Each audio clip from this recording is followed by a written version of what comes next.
Bismillahirrahmanirrahim. Assalamualaikum warahmatullahi wabarakatuh. Kembali lagi di RYD 31 Media. Oke bre, jadi pada video kali ini saya pengen ngebahas 4 pembalap muda Indonesia yang akan bertarung di ajang Asia Talent Cup-nya. Usia-usianya nih masih seumuran nama saya sih. Ya jadi usianya 12 sampai 15 tahunan aja. Dia ada Raikat Yusuf Fadila dan juga ada Veda Ega, terus ada Aan Riswanto dan ada Diandra Trihardika. Yang menarik mereka semua tuh sudah berada di sirkuit Lusail Qatar pada hari ini dan juga kemarin-kemarin karena mereka persiapan untuk tes pramusim Asia Talent Cup 2022 yang dimana race pertamanya itu akan berbarengan juga dengan race MotoGP di tanggal 6 Maret 2022. Sedangkan kalau kita lihat kalendernya di tanggal 25 sampai 26 Februari 2022 ini mereka akan tes di sirkuit Losail Qatar.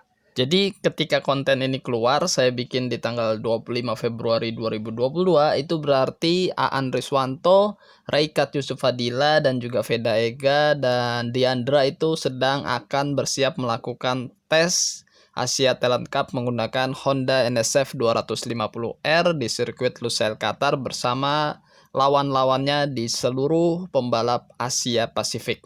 Yang menarik adalah keempat pembalap wakil Indonesia ini, Aan Riswanto, Raikat Yusuf Fadila, Veda Ega, dan juga Diandra, itu adalah anak-anak binaan juga dari Astra Honda Racing Team dan mereka mengikuti jejak-jejak dari pembalap seperti Ai Ogura, Somkia Chantra, terus juga mungkin Yamanaka dan Taiyo Furusato, dan kalau mungkin dari Indonesia Andi Gilang, Gary Salim, Mario Suryo Aji, terus juga Deyo, terus Fadila Arbi Aditama dan Adenanta Putra. Ya masih banyak lagi pembalap-pembalap yang memang jebolan dari Asia Talent Cup dan akhirnya bisa berkompetisi di ajang Grand Prix ya seperti Ayogura, Chantra, Kaito Toba, Dennis Oncu, Chan Oncu, Andi Gilang, Gary Salim, Mario Suryo Aji, Taiyo Furusato. Ya masih banyak lagi ya Yamanaka, itu mereka semua berawal dari Asia Talent Cup. Nah semoga ini 4 pembalap muda Indonesia mampu mengambil kesempatan ini untuk bisa menunjukkan skillnya yang bukan kaleng-kaleng karena memang Asia Talent Cup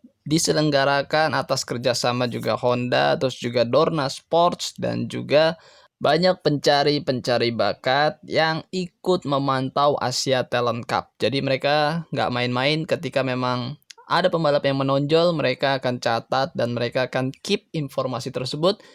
Mungkin bisa mereka infokan kepada tim-tim di ajang Grand Prix yang pasti di kelas Moto3 World Championship. Paling nggak mereka masuk dalam radar bahwa mereka ini kedepannya akan terus dipantau dan dijaga. Memang kalau kita lihat jebolan-jebolan Asia Talent Cup itu banyak yang masuk ke ajang Grand Prix. Bahkan yang terbaru adalah Taiyo Furusato. Dia adalah juara Asia Talent Cup 2021 dan dia bisa naik ke kelas Moto3 di tahun 2022. Walaupun kemarin di 2021 Asia Talent Cup nggak full musim karena memang terjadi pandemi dan Taiyo Furusato diikut sertakan di ajang Red Bull Rookies Cup dan di sana Taiyo Furusato menunjukkan skill dan bakatnya. Akhirnya Honda Tim Asia mempercayakan di musim 2022 ini Taiyo Furusato menjadi bagian pembalap mereka di kelas Moto3 mendampingi Mario Suryo Aji.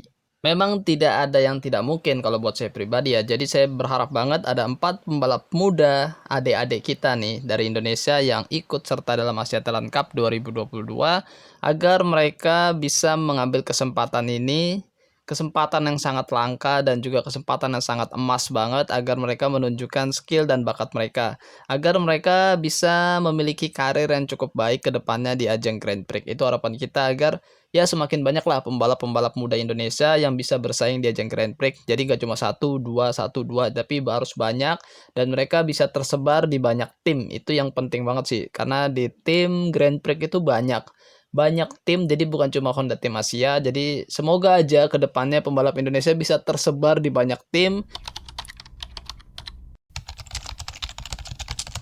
Oke, kalau kita lihat kalendernya, Asia Talent Cup itu dimulai di tanggal 4 sampai 6 Maret di round pertama berbarengan dengan juga MotoGP Lusail Qatar.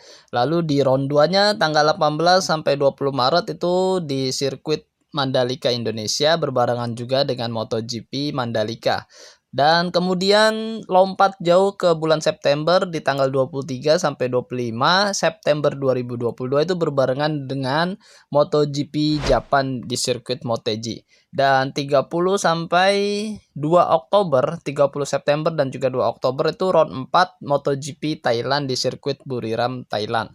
Dan 21 sampai 23 Oktober round kelima MotoGP Malaysia di sirkuit Sepang. Dan di tanggal 11 sampai 13 November 2022 itu round ke-6 berbarengan dengan World Superbike. Jadi di sirkuit Indonesia Mandalika. Jadi memang seperti ini, Asia Talent Cup itu selalu berbarengan dengan ajang MotoGP ataupun World Superbike. Ya, karena memang bisa dikatakan supporting kelasnya dari ajang-ajang yang di bawah naungan Dorna Sports, yaitu MotoGP atau World Superbike. Dan ini yang saya harapkan banget ketika banyak pembalap-pembalap muda Indonesia mulai dikirim ke ajang-ajang internasional. Mulai usia dari 12 sampai 15 tahun mereka sudah mulai ikut di ajang perjenjangan dasar, yaitu ajang supporting kelasnya Superbike atau motor prototype Honda NSF 250R. Itu yang penting banget. Jadi mereka nggak lagi main bebek, mereka nggak main lagi muter-muter sirkuit Pasar Senggol, tapi mereka sudah main di sirkuit internasional dengan MotoGP dan juga Superbike. Jadi mereka mulai tahu bagaimana menghadapi setiap race dan juga persiapannya seperti apa, dan bagaimana caranya mental mereka disiapkan, fisik mereka disiapkan untuk menjalani race-race tersebut. Ini yang penting banget. Jadi buat saya pribadi, terima kasih sebenarnya buat pabrikan-pabrikan yang mensupport para anak-anak muda Indonesia untuk bisa bersaing ke internasional, ngomong beribet ya, karena ya sejujurnya ini sesuatu yang sangat bagus dan juga sangat menarik untuk anak-anak muda bisa bermimpi dan menjadi kenyataan sebenarnya. Tapi ya kita harus tahu juga ini mereka harus dari kecil banget digembleng dan juga memang mempunyai lingkungan dan juga circle yang memang suka banget balap. Akhirnya ya mereka bisa seperti ini. Walaupun usianya sudah pas, masih kecil banget sudah bisa bersaing di ajang internasional. Oke lah, ini yang terpenting buat kita. Kita nggak kehabisan pembalap itu yang penting. Jadi nggak sampai stuck. Udah habis pembalapnya ketuaan, nggak ada lagi penerusnya. Kita harus punya dan punya dan punya dan punya. Oke. Terima kasih buat kalian semua yang telah menyimak video kali ini. Tulis di kolom komentar jika kalian ada saran dan kritik, dan juga mungkin kalian ada pendapat, boleh ditulis di kolom komentar. Seperti biasa kita diskusi sama-sama dan santai-santai aja. Sehat-sehat buat kalian semua. Jangan lupa makan dan jangan lupa berdoa. Akhir kata, wassalamualaikum warahmatullahi wabarakatuh. Bye-bye.